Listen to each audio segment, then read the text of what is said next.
Good afternoon, everybody. Or we're still the morning. It is afternoon, there we go. So my name's James Hacon. I'm the chief executive of a company called Think Hospitality. Many of you all know I've been involved with Griff for a while now, and it's great to see so many of you here. I'm taking you through to lunchtime. I have just realized I forgot to bring the radio mic, so if someone could run the radio mic up while I introduce my panel, that would be really incredible. Thank you. So as Think Hospitality, we do three things. We work with early stage concepts as a venture support business. We are consulting with big brands, helping them to grow, particularly around non-traditional growth mechanisms. And we support and do great events around the world as well. So really delighted to see so many of you here and really looking forward to this panel. The next panel is looking at the longest panel of the day in terms of our title, Changing Consumer Preferences and Behaviours Influencing Concept Creation and Business Models. So really delighted that we've got Emma Banks, Vice President of Food and Beverage Strategy and Development, EMEA, talking about long titles, at Hilton. We've got Tommaso Chiabra, co-founder of Neat Burger, and Inge van Weert, who's General Manager at QO Amsterdam, which you'll, of course, many of you will have come to last night and had an incredible evening. So really delighted to welcome you all to the stage. And in the meantime, my mic's arrived, so I can get on with it, which is awesome. Thank you.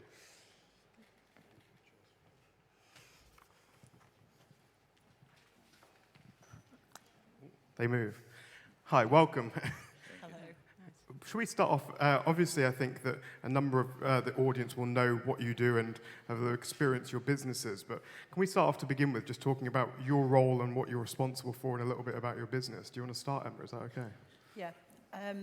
I'm Vice President of Strategy and Development for Hilton, which means that I cover Europe, Middle East and Africa. We have about 500 properties in that portfolio, and I'm responsible. I work with the concept and creation team.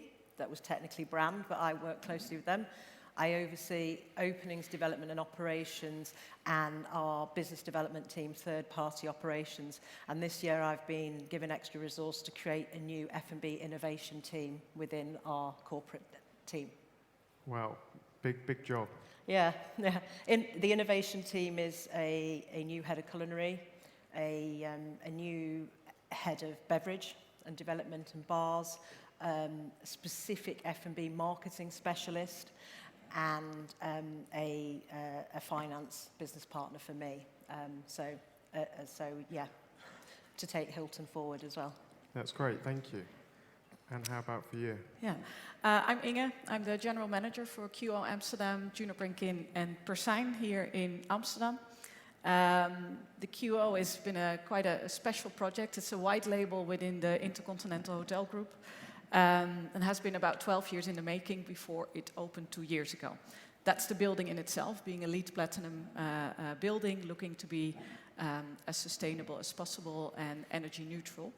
I've been connected with the brands for 3 years. I've actually been part of the team creating the 3 brands. We've got this beautiful building with all focus on closing all the circles, energy, waste, CO2, O2 and water.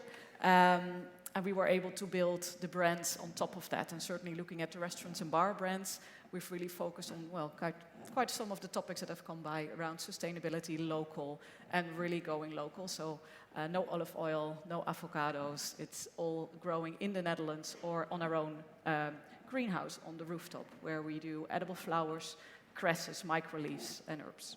So it's a few really beautiful concepts that are starting to kick off now. And yeah, hope to explain a little bit more about the reasoning behind it.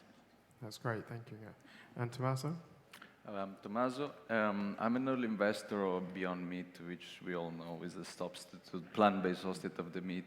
And since early of the days, this is 2015, 2016, I seen the plant-based movement. And there I came with the idea of founding Neat Burger, which is, we are one of the first mover into the space of flexitarian casual dining, we like to call it, which is a restaurant chain, burger chain, casual dining, completely sustainable, everything is recyclable, everything is fully plant-based. And you know, we have started out of UK, and now we're rolling out globally. And again, we carry on the message of sustainability, environmentalism, And the responsive we're having is really what is surprising, because I could never expect that then the movement will come along as we see today, such a strong awareness, and therefore to be one of the first movers there and be able to witness that and carry the message together with the movement was really rewarding. It's great. Well, thank you all for joining us. And I think what's really fascinating is we've got three very distinct, different kind of perceptions. So we've got kind of top-down group thinking. We've got someone that's working within an organization that's a big organization that can see it from the ground, and I'm sure there's some interesting elements there. And then quite an entrepreneurial spirit in terms of a new concept as well. So I think it's interesting to get that whole view when we're talking about these. What I want to start off with talking about is really looking at we saw so many trends this morning on various documents and various presentations, and I think it can all be a little bit kind of overwhelming and confusing, and obviously there's elements within what you've picked within your organizations that you're concentrating on. But first of all, like, how are your organizations, how are you even keeping up with the trends and recognizing what's important? Do you maybe want to start with that, Emma? Well, in terms of keeping up with the trends, I mean, into the team, we are... we cover currently 75 countries with a pipeline going to 86, and I have a team that is spread across that region. So we're constantly feeding in on, trends from everything from London to continental Europe to Africa, and, we can see the trends transitioning. And, we've got a big footprint in the UK, which is obviously a very highly developed market.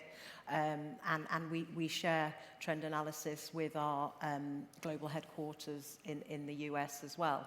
So, but I think in the food and beverage industry, irrespective of if you're in a single business model business or a small to medium to a huge organization such as Hilton, I think in F&B we are all constantly not only looking at our own business, but we're all constantly enjoying competitors or visiting new places, reading, keeping up to date with industry trend, because it literally does move so fast that you can't kind of like go, right, as I did last year, I've put together a 5-year strategy for my region, but we'll constantly go back and review that and make sure it's relevant, and that, do we have to shift it slightly?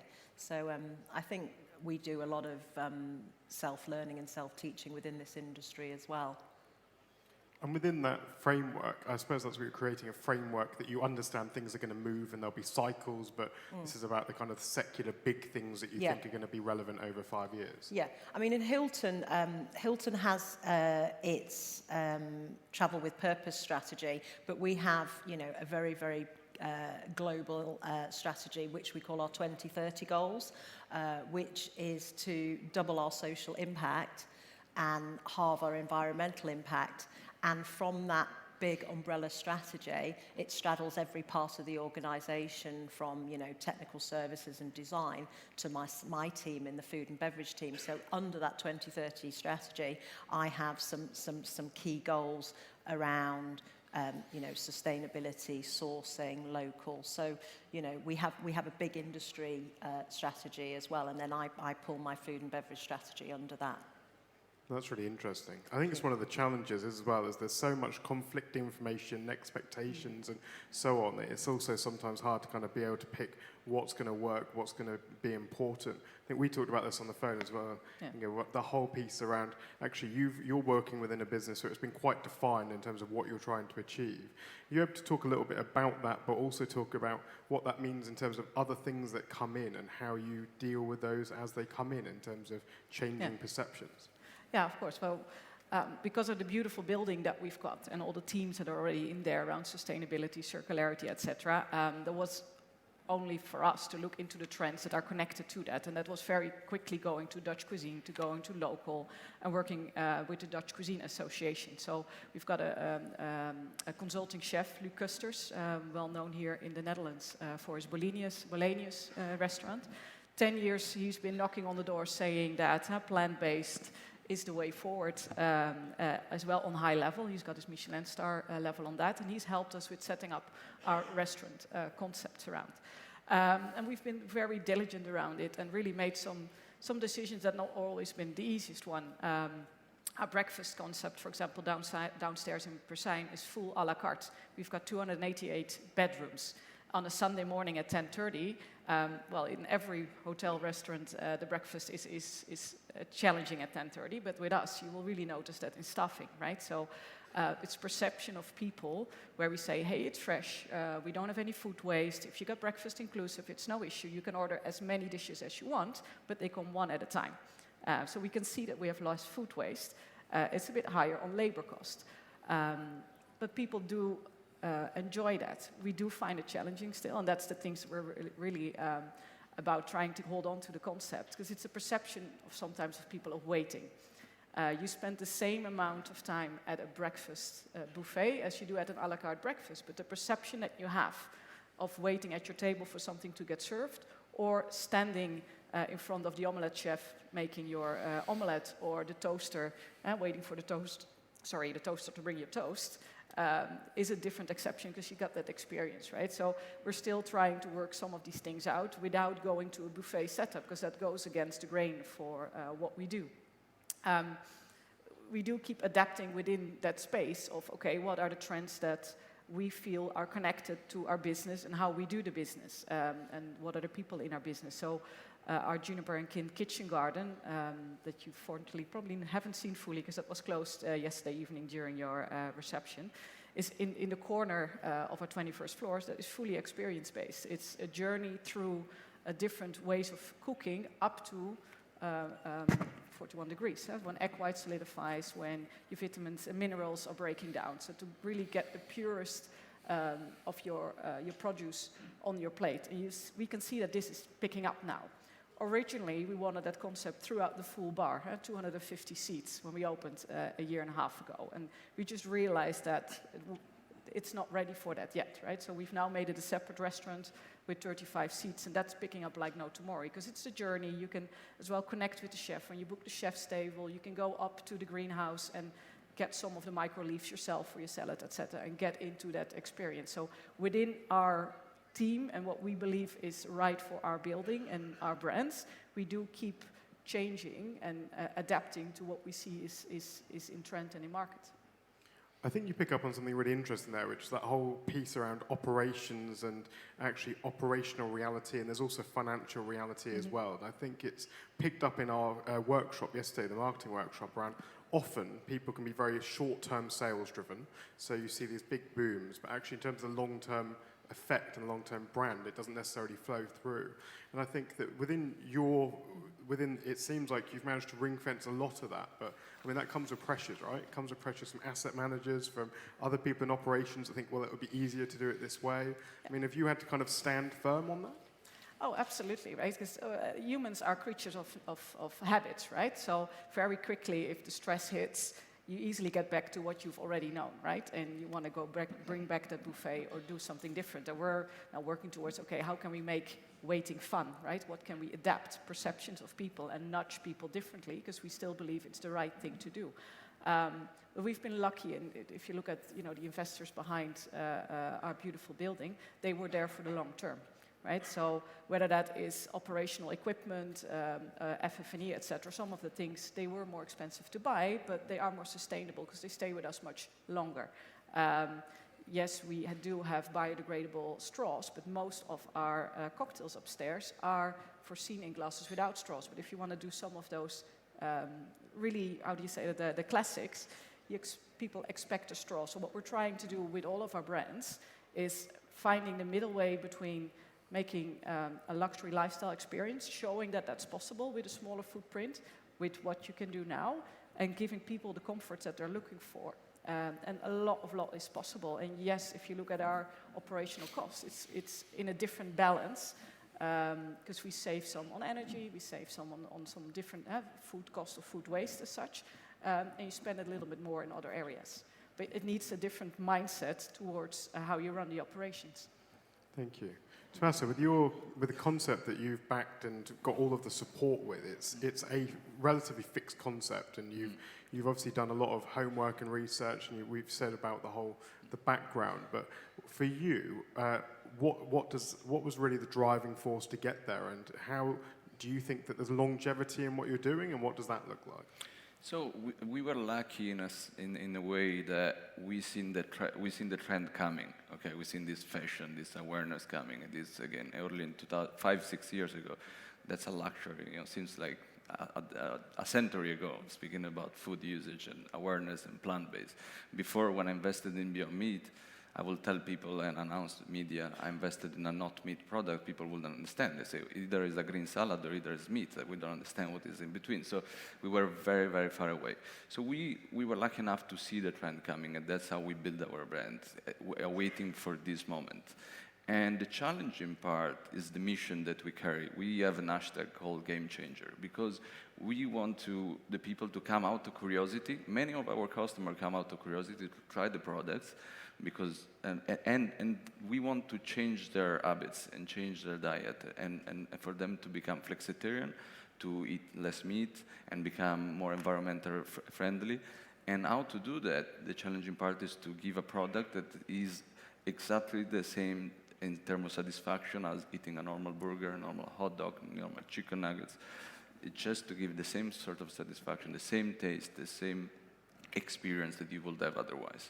So that's our formula, that's our secret, that's what we have mastered, and that's what we basically rolling out internationally, and every single culture is ready to welcome into their home. So this was the challenge. This was, I think, our key secret is that we really understood was how to recreate the same experience as if you will go to one of our burger competitors, Shake Shack, Five Guys, or any burger prime chain.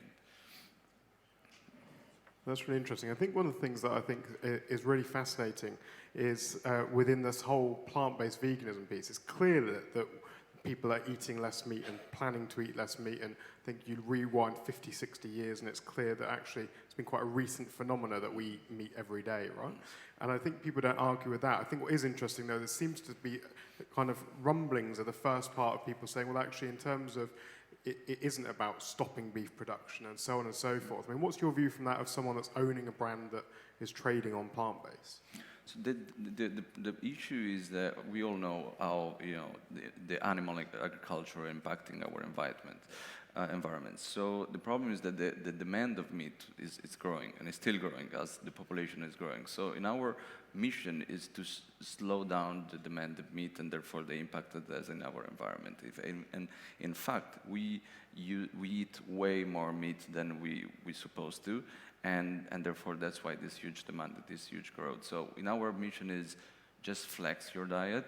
We are not aiming, or we're not so pretentious to stop the whole meat industry, which is a 1.5 trillion industry a year, but just to flex your diet, eat less meat, and just eat plant-based, which is essentially is the same calories, the same protein than eating the animal meat.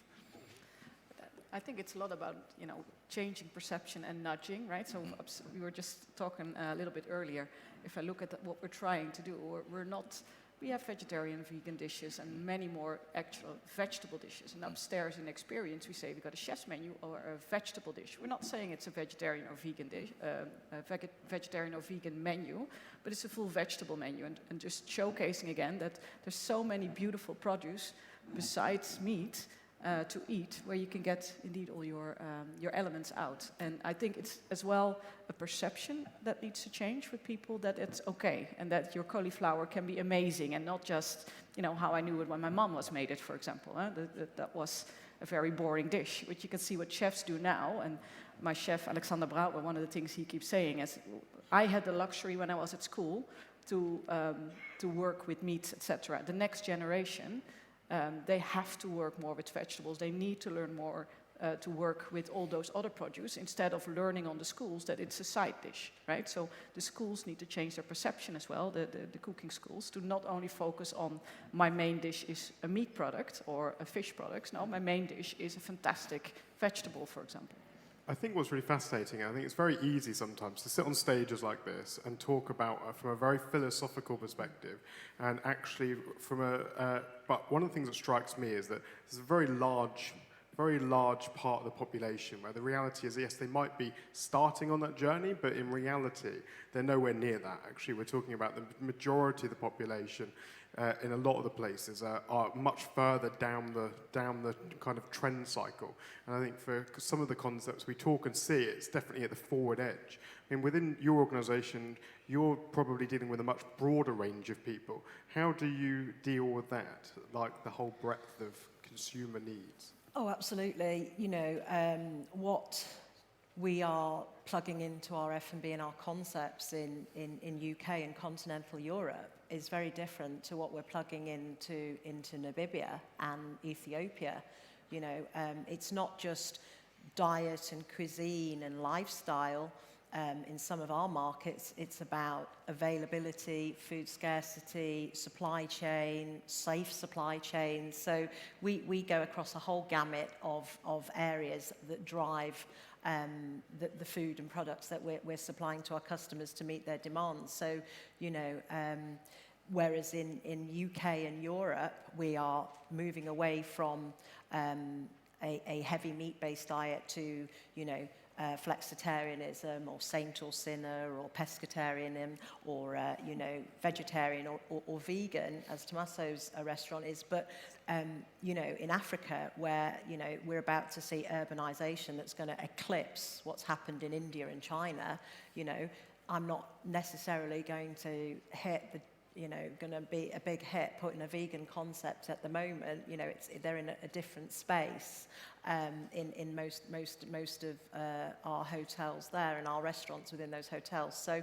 it really is about having the right, as I call them, boots on the ground, having the right regional F&B directors in region who understand the culture, who understand the cuisine, and actually we create concepts or prototypical concepts for rollout that meet the needs of those markets. So at the moment we're creating some really exciting stuff in the UK that we're going to see in the next year or so, and this year it is nothing like what we're creating, you know, necessarily for the stands or for Russia, and certainly not for Africa. So it's about knowing your market and knowing your customer. And, you know, the independents some of the independent guys were saying that this morning about being, you know, Joe was talking about being connected, knowing your team, knowing your customers, knowing your market. It's the same for us. It's just a little bit more of a challenge. We have to put the infrastructure and the research tools and the boots on the ground to understand that. And there's something really important in that, isn't there, about understanding your customer, what they want, what journey they're willing to go on, and meeting that. Because I think whilst there are always concepts that are going to be well ahead and setting the tone and setting the agenda for the midterm, I think the rate of change and the pace of change actually can be quite slow within the broader worldwide scene. Right? Yeah, but I talked about the 2030 goals and our travel with purpose strategy, but even like 2 years ago, we were talking about, as part of that strategy, was to actually start introducing less non-meat products into our menus, and actually, you know, it's gone so fast, like Tommaso was saying, because, you know, it was only a year ago we were talking about the blended burger, which was 50% meat, 50% plant, and that whole blended burger thing seems to poof, and now it's like 100% plant, isn't it? What is it they're saying? All leaf, no beef, or whatever it is they're saying now, you know. So it's moved fast. But I think, you know, it's not just about flexitarianism, veganism, you know, it's local, sustainable, ethical, all these, we've got some really key pillars that we're trying to work with and support. That's great. I think we're out of time, but thank you so much for being up here. Thank you. And I'm sure you're all going to be around over lunch, so we'll be able to help. Yeah. Thank you. Thank you. Thank you.